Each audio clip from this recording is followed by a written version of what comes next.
Salve, salve, gente boa! Eu sou o professor Euclides, essa é a Escola Teófilos. Bem-vindos ao nosso canal. Você que está chegando agora, não deixe de se inscrever, deixar o seu gostei depois de ter assistido esse vídeo, partilhe à vontade.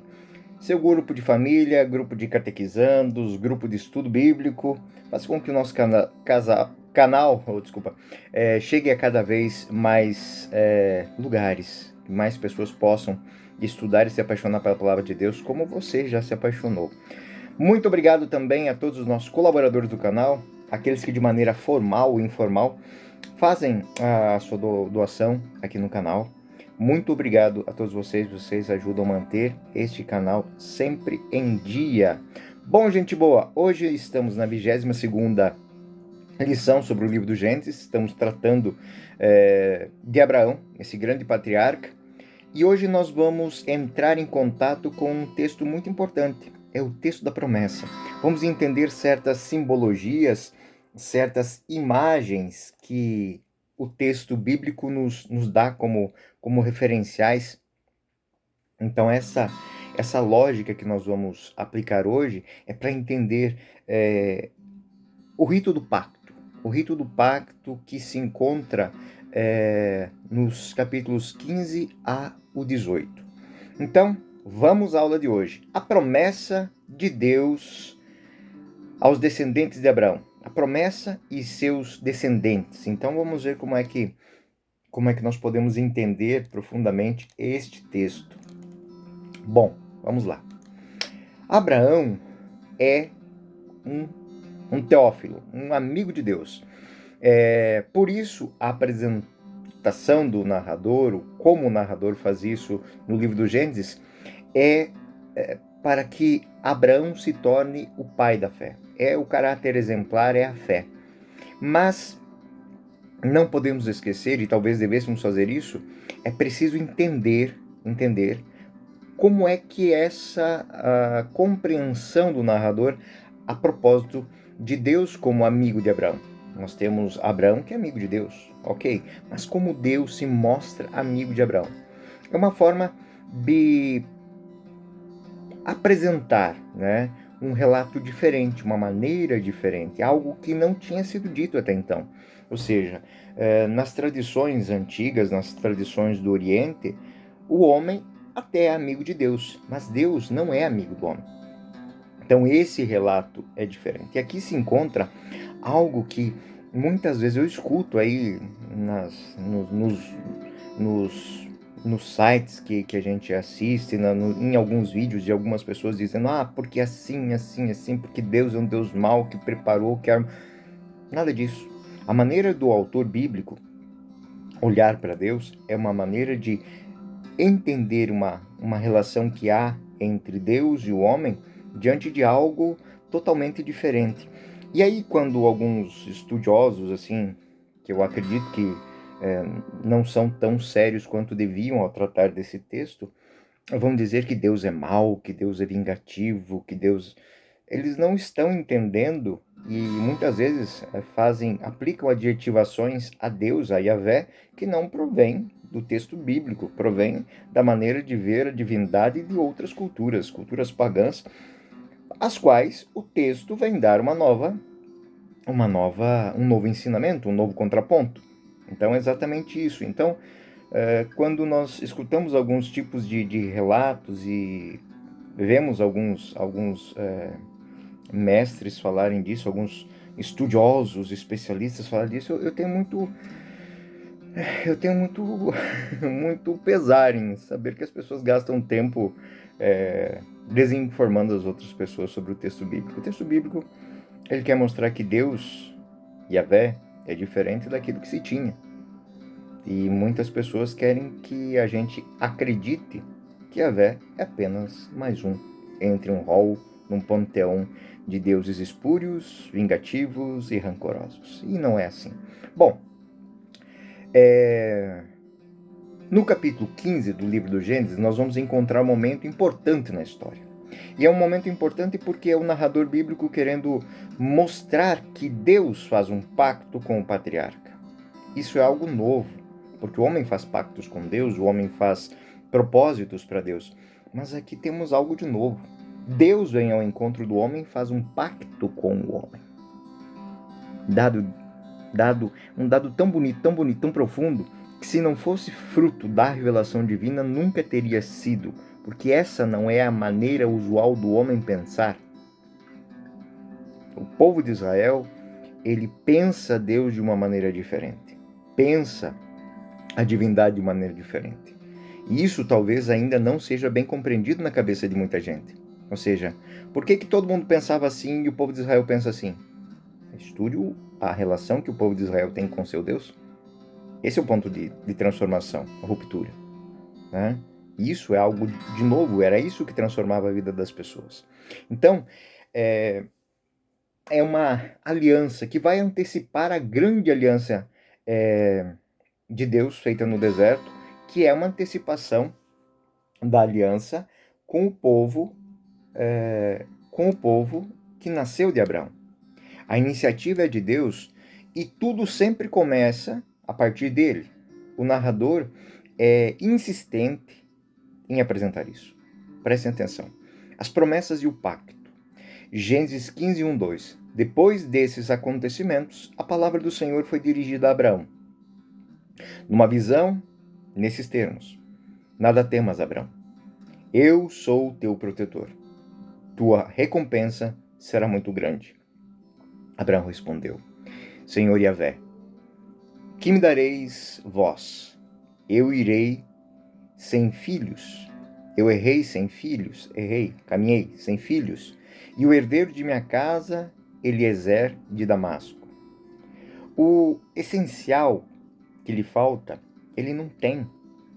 Ou seja, como ter uma grande prole se ele não tem nem mesmo um filho? Nessa mentalidade arcaica, é um elemento decisivo e fundamental. Foi o que Deus lhe havia prometido. É uma recompensa será grande. E a recompensa pode ser suficiente para compensar a falta de filhos. Abraão não reclama, mas simplesmente aponta. Ou seja, o Senhor vai me dar uma grande recompensa. Mas se eu não tiver com quem partilhar essa recompensa?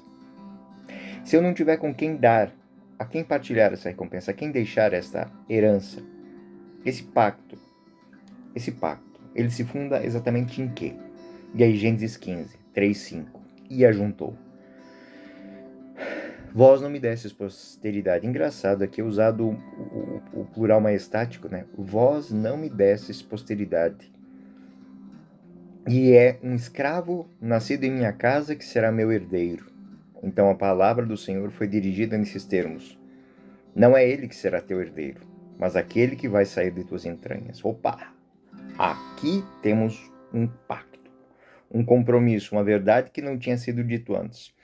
E conduzindo para fora, disse-lhe: Levanta os olhos para o céu, conta as estrelas, se és capaz. Pois bem, ajuntou ele, assim será a tua descendência. Esse é uma cena muito linda, é uma delícia de ler essa cena, porque Abraão está num ambiente onde ele está vendo 4 paredes. Ele está vendo dentro do mundo dele. Ele está dentro de uma tenda. Ele não consegue olhar para além disso. O que ele olha é a sua esposa, os seus escravos, um menininho que é um menino, um escravo que é a pessoa que está à frente da sua casa.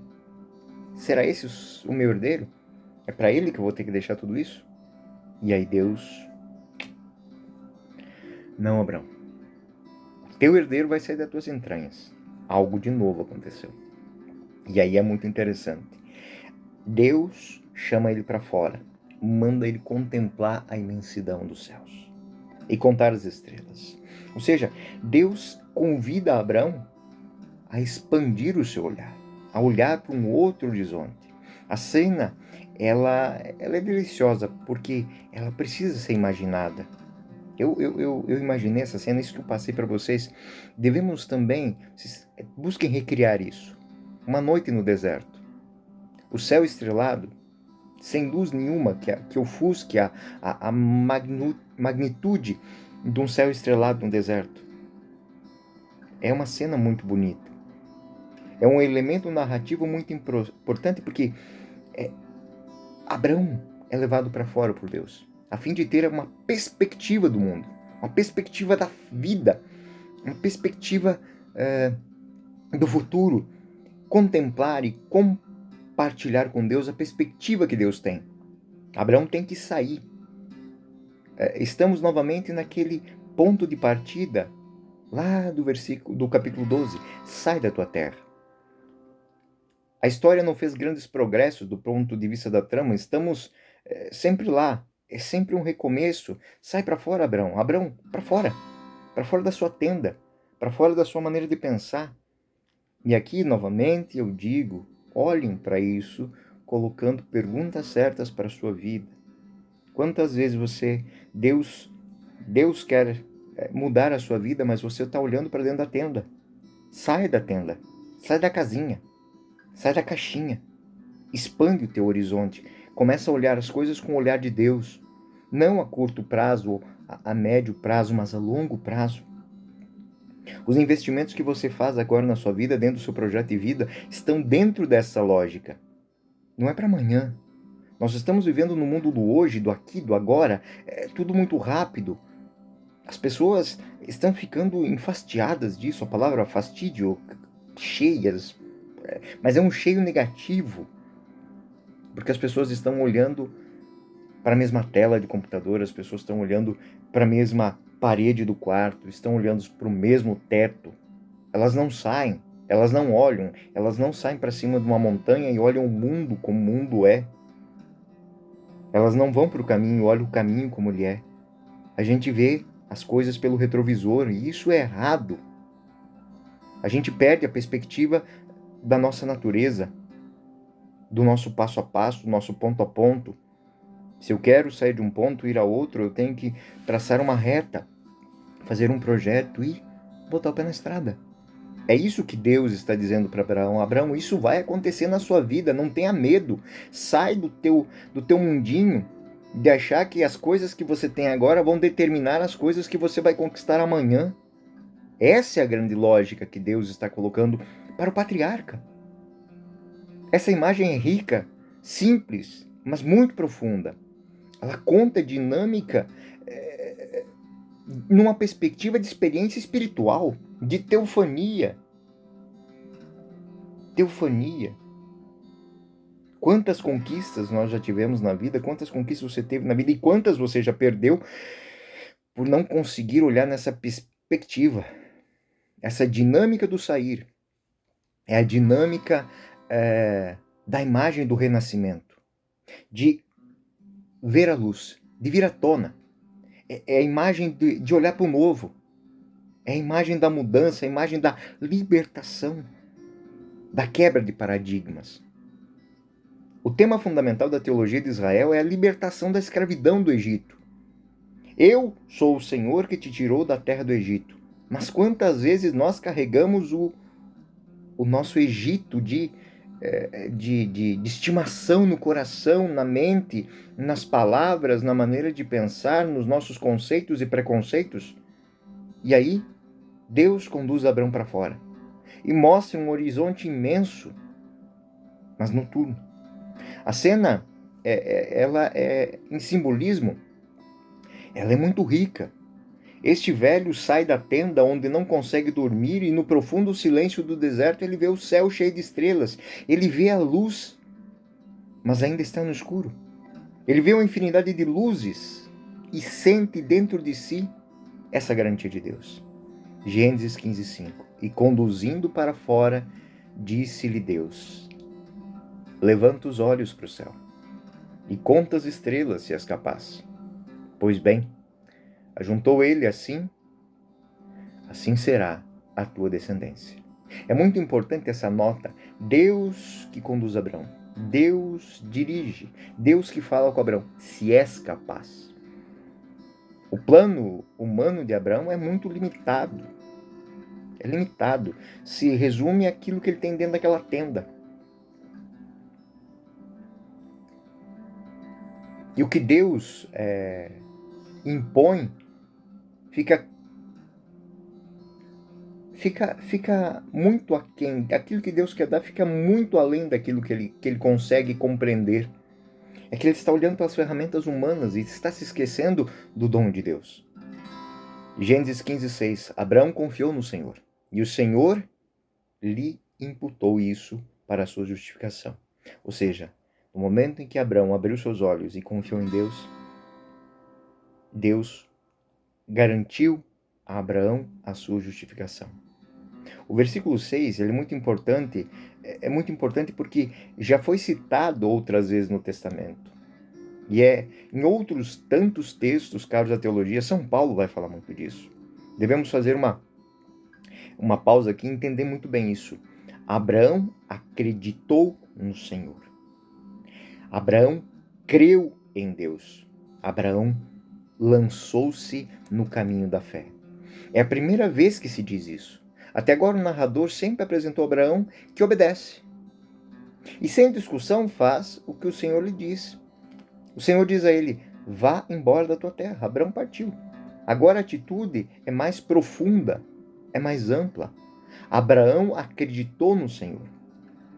Por quê? Porque Abraão deixou de olhar dentro de quatro paredes, dentro da sua tenda, dentro dos seus limites humanos e passou a olhar o mundo com o olhar de Deus.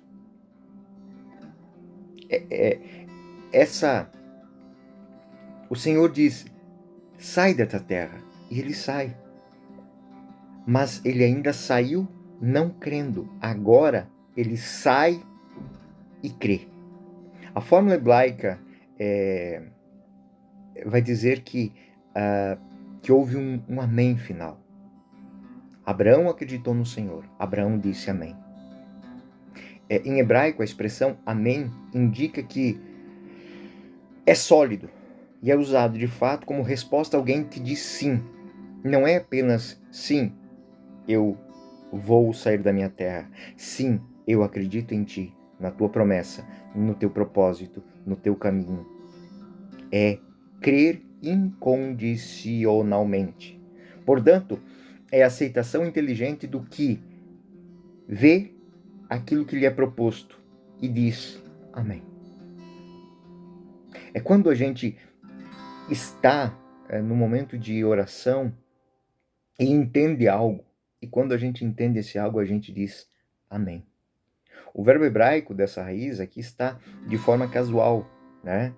Significa precisamente creu, ou seja, acreditou em tudo e de maneira bem fundamentada. Repetindo aqui uma coisa que é quase que uma torção na palavra, né? Podemos dizer que Abraão estabeleceu sua base em Deus, ou seja, Deus agora não é aquele que manda, mas é aquele que caminha junto. Abraão, por esse amém, se atrelou a Deus e acreditou com justiça. E o Senhor creditou-lhe justiça. O verbo aqui, crer aqui, é no contexto de ele penhorou toda a sua confiança. Aqui, o conceito, ele é um conceito que faz com que haja, de fato, um processo que vai se desenvolver e vai chegar a um fim de forma bem executada. Por quê? Porque neste momento tudo ocorreu de acordo com as normas. Por isso foi aprovado. Porque Abraão se colocou diante de Deus e questionou, e falou, e conversou com Deus. E depois que Deus lhe expôs a realidade, ele aprovou essa realidade. E será esse o meu caminho. Por baixo dessa expressão está a ideia profética de que a fé vale mais que os sacrifícios, que o autêntico rito, né, realizado de acordo com as normas, não é uma oferta de algum animal, objeto, mas é relação pessoal com Deus. Abraão estabeleceu a sua base no Senhor e acreditava que essa atitude era válida e que era certa. Ele não vai mais confiar no que tem dentro da tenda. Ele não vai mais confiar naquilo que humanamente são os seus meios. Ele acredita agora com justiça, em sentido de que ele considera essa atitude de crer em Deus algo justo. Por trás da palavra justiça, já existe no Antigo Testamento, como São Paulo vai relacionar ela, devemos esquecer o que tem em mente, o conceito de justiça. Não é um vocabulário da língua portuguesa que pode nos ajudar. O conceito de justiça que está aqui é muito mais do que dar ao outro segundo aquilo que lhe é devido. Não é justiça no sentido de dar o que é seu, mas é uma relação de amizade e de afeto. Ele encontra, de fato, o seu propósito. Esse é o propósito justo. Não é receber de Deus, não é dar a Deus, não é isso. Mas é entrar em comunhão com Deus. O Senhor acredita que a atitude de Abraão é a certa para ser um amigo, um bom relacionamento com ele. Então, Abraão consegue expor a Deus que a sua amizade para com Deus, ela está sendo feita da maneira correta. Não como alguém que espera algo, mas alguém que vai trabalhar em função de algo que foi prometido. O versículo que eu citei acima já foi citado várias vezes. São Paulo, principalmente na carta aos Gálatas e a carta aos Romanos. Em Romanos 4, versículo 18, diz: esperando conta de sua esperança, Abraão teve fé e se tornou pai de muitas gerações. Segundo o que lhe fora dito, assim será a tua descendência. É a referência às estrelas do céu, que é Gênesis 15, 5. Ele não vacila na fé. Pela promessa de Deus, ele não hesita com incredulidade, mas foi fortalecido na fé, plenamente convencido de que havia prometido também era capaz de levar à conclusão. Ou seja, o que faz Abraão chegar nesse ponto? É entender que Deus pode mais do que ele. É entender que Deus consegue transformar muito mais do que ele. Tem uma cena muito interessante de um papa, não me lembro o nome dele agora, mas é no período de Leonardo da Vinci. Então, construindo alguma obra no Vaticano, Leonardo pede que seu filho, um menininho, leve as plantas, os planos para o Papa dar a sua aprovação. E Leonardo já fez isso porque o Papa gostava de dar os seus pitacos na obra aí. Um menino, o que o Papa vai discutir? Então o Papa vai aprovar ou não vai aprovar. Simples assim. E depois que ele olhou, viu, gostou, devolveu os projetos ao menino, mas antes do menino ir embora, o Papa pediu que alguém trouxesse um potinho para fazer um agrado ao menino. E então, esse pote com balas e alguns doces ali, o menino pediu que o Papa pegasse as balas e entregasse na mão dele. E na hora que o Papa pegou, colocou na mão, o menino estendeu as duas mãozinhas, pegou as balas, colocou no bolso. Quando o menino ia saindo, o Papa perguntou: por que você fez isso? Isso o quê? Por que você não quis pegar as balas? Porque a sua mão é muito maior que a minha. É isso que está sendo dito aqui. Abraão confia nas mãos de Deus, confia no poder de Deus, não confia mais no que está dentro da tenda. É como o menininho, filho ou sobrinho do grande arquiteto, faz ao Papa. Abraão faz com Deus isso, parafraseando, claro, né? Ele está dizendo que agora as bases da minha amizade não é por aquilo que eu tenho que construir com a tua força, mas é aquilo que a tua força vai construir em mim. Isso é novo. A justiça que vem das obras da lei, elas não são suficientes. São as obras das ferramentas que estão dentro da tenda. Mas a fé expandiu tudo isso. Então ele tem o universo trabalhando a favor dele. E nessa boa relação com Deus, não nasce de ação, de coisas que nós fizemos para Deus, mas de uma atitude de fé aberta, uma fé que aceitou, justamente porque colocamos Deus na base. É isso justamente o que aconteceu na vida de Abraão. Confiou a sua vida a Deus. Colocou a sua vida nas mãos, confiou, colocou até mesmo o projeto de Deus nas mãos. É bonita essa frase, porque essa frase vai parar no alto da cruz. Pai, em tuas mãos eu coloco o meu espírito. É a frase que nós devemos dizer quando começamos uma caminhada justa. Pai, em tuas mãos eu coloco a minha vida. E isso se torna justiça, ou seja, isso faz com que haja um bom relacionamento com Deus, onde a amizade é um grau de filiação em alto grau. A fim de desenvolver uma grande doutrina da justificação pela fé, São Paulo voluntariamente se afastou um pouquinho desse verso, significando que a leitura dessa passagem de Gênesis é fundamentalmente para entender a nossa experiência espiritual cristã. O versículo 6 serve como que uma dobradiça entre a primeira e a segunda parte do capítulo 15. Os primeiros versos que acabamos de ler, de acordo com o esquema clássico da tradição, foi atribuído a uma tradição chamada luísta, mais profética, ligado ao mundo do norte, enquanto que no parecer da tradição javista, que é agora a segunda parte do capítulo, vamos encontrar uma distinção das tradições, mas vamos ver o que se encontra aqui. E aí o narrador deu um novo quadro, as várias tradições. Então, nesse texto, a partir do versículo 7, nós vamos ver outra relação. Se a primeira relação é a relação profética de Deus que convence através de uma abertura para a mente da pessoa, agora nós vamos fazer essa leitura a partir da javista. Ou seja, Deus que vai fazer um pacto com o homem. A renovação da promessa em uma história é feita com uma cena noturna, sob as estrelas. A outra história é, de fato, uma cena noturna também, mas essa agora inclui um rito arcaico de aliança.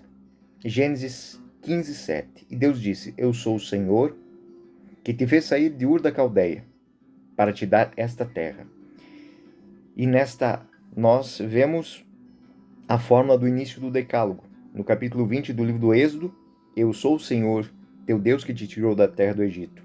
E aqui nós temos um memorar desta cena. Se lermos a Bíblia pela primeira vez, talvez não saibamos nada sobre Êxodo e os 10 mandamentos, porque até agora estamos na fase mais antiga.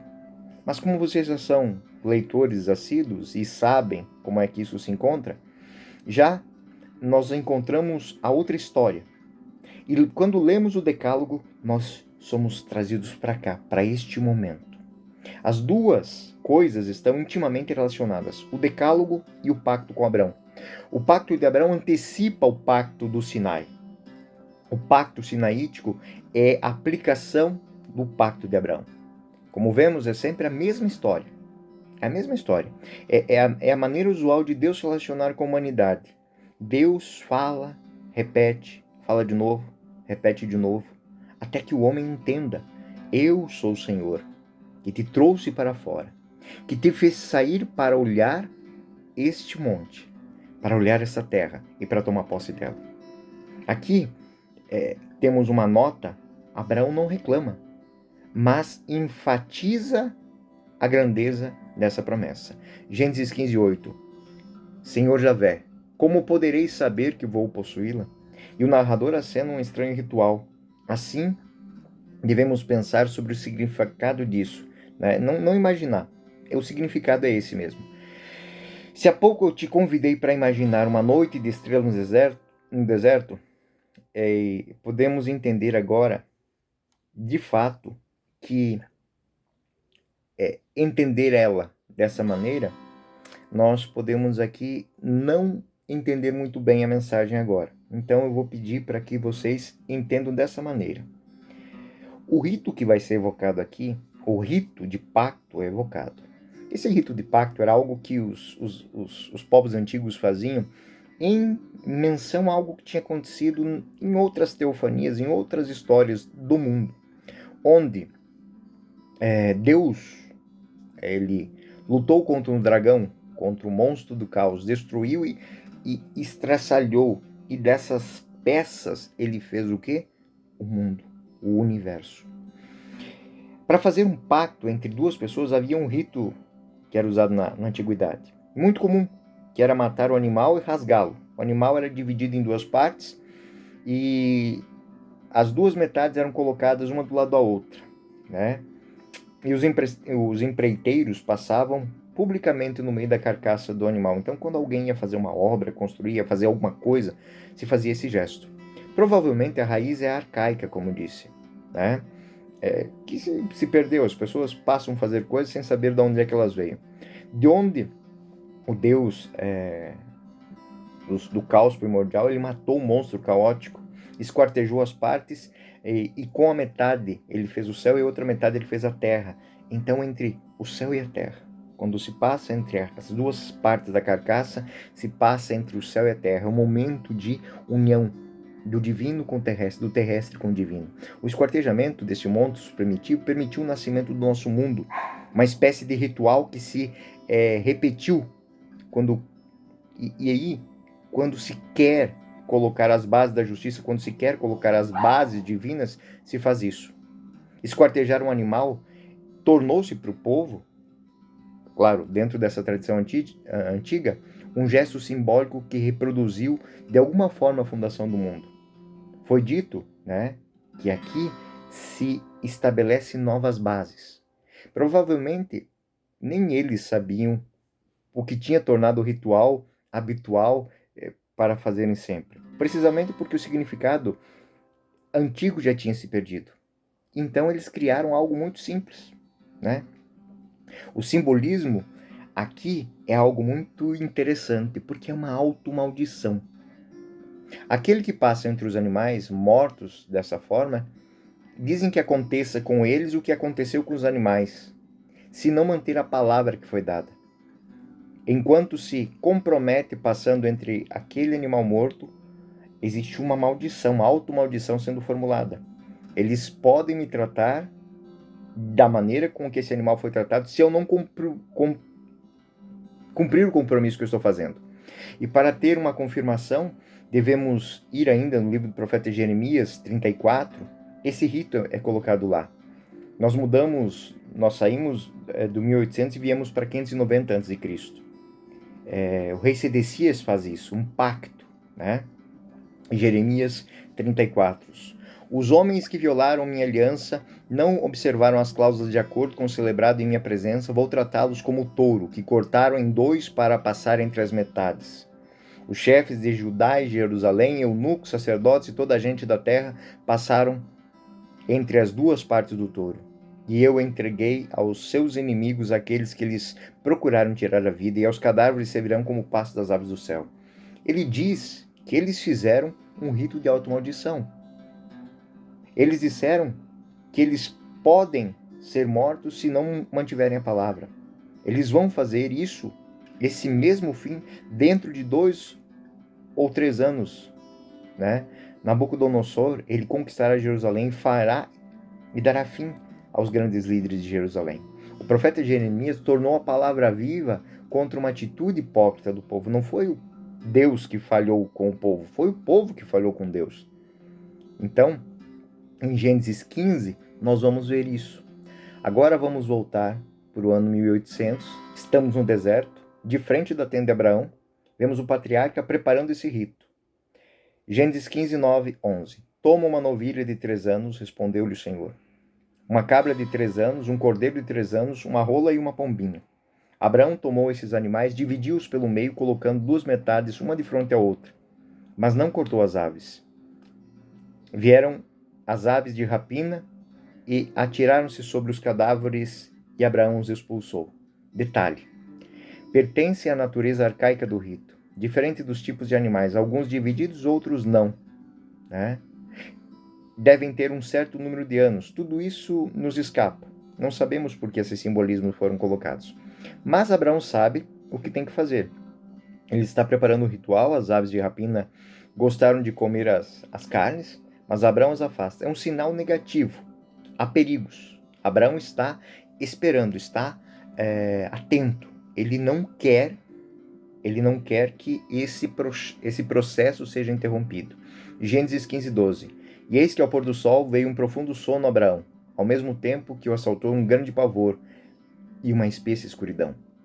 Estamos novamente diante destes sinais negativos. A noite caiu. Junto com a noite, Abraão tem medo, um medo tremendo, mas também há outro elemento, o torpor. Esse termo técnico, torpor, esse sono, isso quando a gente lê o livro do Gênesis, nós vemos isso acontecer com Adão na criação da mulher. É o momento em que Deus está tirando algo. Diz que Deus fez um torpor sobre Adão, o adormeceu e enquanto ele dormia, Deus puxou sua costela. Não é uma imagem trivial, não é um texto lírico. Esse torpor, segundo agora toma Abraão, é o momento de algo novo estar nascendo, algo que está acontecendo com Abraão. Deus está tirando algo do coração de Abraão. É uma maneira que o homem não pode entender, porque ele está dormindo. Mas Deus trabalha enquanto o homem dorme. Gênesis 15:13. E o Senhor disse-lhe: Sabe, teus descendentes habitarão como peregrinos numa terra que não é sua, e que essa terra eles serão escravizados, oprimidos durante 400 anos. Enquanto ele está dormindo, o Senhor fala com ele. É uma espécie de sonho, é um pesadelo, um terror sombrio no coração. Neste pesadelo, o Senhor lhe diz tudo que de negativo que acontecer. Tudo que vai acontecer, tudo que... É bonito que essas cenas vão parar no Evangelho. Numa noite, em torno da mesa, na instituição da Eucaristia, Jesus diz com todas as palavras: um de vós a me trair. E ele vai falar, ele vai contar tudo, como vai ser. Para quê? Para que quando acontecer, eles creiam. Exatamente o que está acontecendo aqui. Gênesis 15:3-16, o Senhor disse: Sabe, teus descendentes habitarão como peregrinos numa terra que não é sua. E nessa terra serão escravizados, oprimidos durante 400 anos. Mas eu julgarei também o povo ao qual estiverem sujeitos, e sairão em seguida dessa terra como grandes riquezas. Aqui está sendo predito que vai acontecer no Egito a saída para o deserto e a libertação de Israel. Quanto a ti, irás em paz juntar-se aos teus pais, e será sepultado numa ditosa velhice. Somente a quarta geração de teus descendentes voltarão para aqui, porque a iniquidade dos amorreus não chegou ainda ao seu cúmulo. E esse é um retrato da história da salvação. O narrador mostra como Deus tem nas mãos o desdobramento da história. Então ele não está mentindo para o seu amigo. Ele está dizendo o que vai acontecer. E ele está lhe dando garantia. É eminente, não é para agora. Há 400 anos de tempos ruins, de escravidão. Além da terra, escravos num país que não é deles. Tudo está sendo predito aqui. Contudo, no seu devido tempo vão perceber que esta situação está lhes projetando, está lhes apresentando um momento propício. Na hora certa, eu vou perceber isso. Aqui está o terror sombrio que Abraão, diante da história que lhe foi apresentada. Por quê? Porque Deus não está mentindo para ele. São presságios até negativos aqui. E aí, Gênesis 15:17. Quando o sol se pôs, formou-se uma densa escuridão, e eis que um braseiro fumegante, uma tocha ardente, passaram pelo meio dele das carnes divididas. Na escuridão da noite, uma imagem luminosa de fogo, a imagem divina de Deus, na forma de fogo, passa através dos animais. É uma imagem onírica, é o sonho de Abraão, é a reconstrução teológica do nosso autor, usando um rito que geralmente era praticado quando dois homens fazem um contrato, fazem um pacto, para apresentar o compromisso que Deus fez consigo mesmo. Mas devemos notar muito bem o desdobramento do episódio. Deus não pediu para Abraão passar no meio dos animais divididos.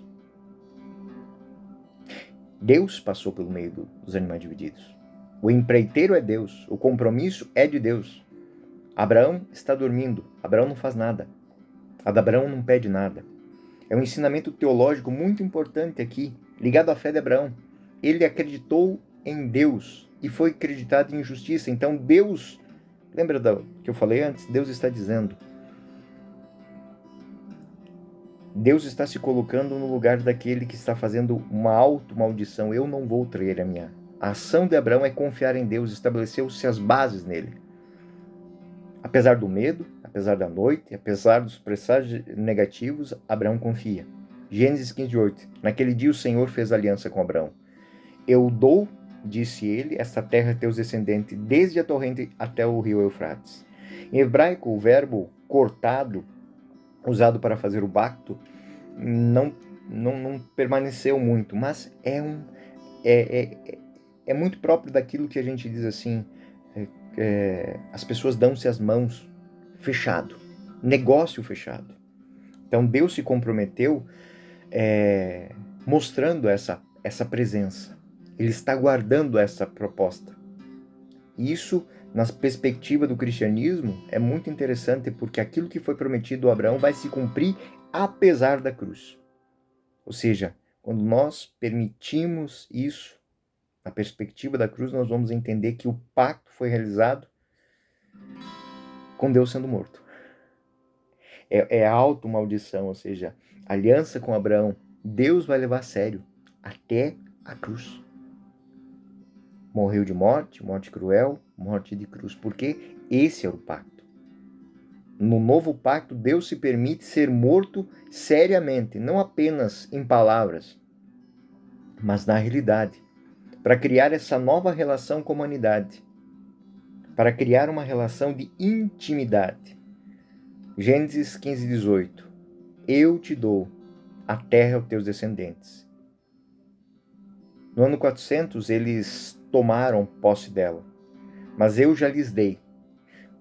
No ano 400, eles simplesmente tomaram posse, mas ela tinha sido dada 400 anos antes a Abraão. Bom, gente boa, esta é a grande beleza deste texto do capítulo 15. Mostrar que Abraão sai da sua casinha, sai da sua caixinha, e aquele que apenas estava obedecendo por obedecer, agora entende o que está obedecendo. Aquele que estava vivendo um projeto sem entender o que o projeto está acontecendo, agora ele compreende a magnitude do projeto. E Deus se faz amigo, Deus se faz íntimo de Abraão. Porque agora Abraão está confiando no seu amigo, confiando em Deus de uma maneira terrivelmente. E tudo que nós vamos estudar aqui até o capítulo 18 agora, só deve ser compreendido a partir disso aqui.